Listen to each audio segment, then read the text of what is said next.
believer and gold.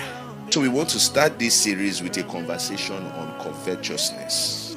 The Hebrew word most commonly translated covet is kamad. The meaning is to desire, to long for, or to take pleasure in something that belongs to another. In simple terms, coveting is seeking to own what belongs to another person. Now, this is not admiration.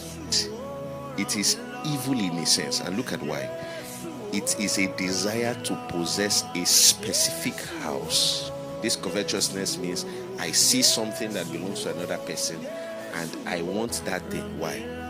I have my own house, so the problem is not having a house, but I want this house that belongs to someone else. That's the distinction between that and greed.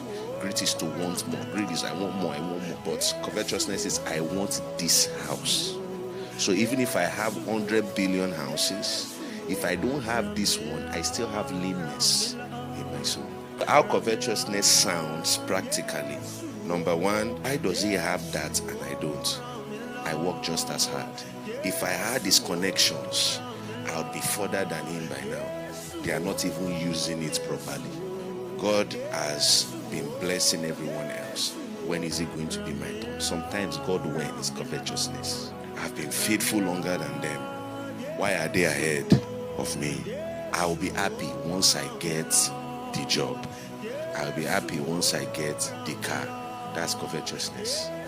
Something is wrong.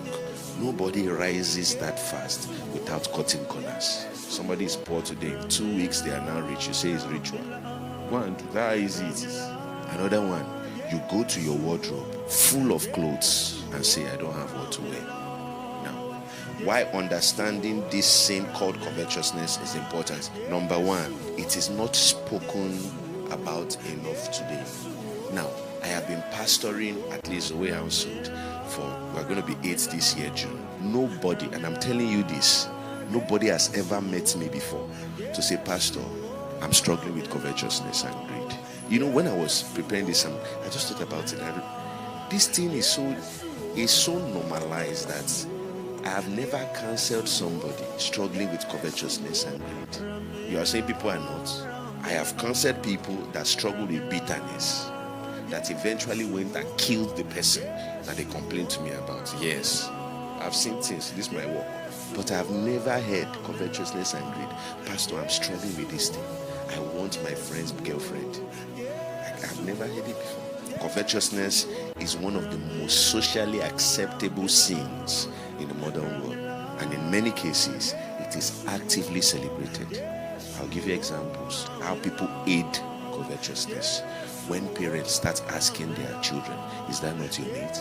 Those making it, do they have 2 heads? Why can't you be like your brother? This life is a lifestyle of envy disguised as goals. Everybody is now an influencer. All of a sudden, it's covetousness. They want a life they are seeing. If you are not seeing that thing with another person, will you want it? If you are wanting it because of how you see it with that person, it's not a desire. It's covetousness. You are okay if everybody fails, but once one person succeeds, all of a sudden you wake up there. It can be covetousness. Your friend buys a car, and all of a sudden you have this strong desire. Me too, I want to buy a car now. Me too, I want to buy a car now. And that thing is now like a push. It's almost demonic. Every day you are looking at that thing. You go on Gigi. How much are they selling it now? It's increasing. That thing has consumed your life. You can't even give. You can't help people.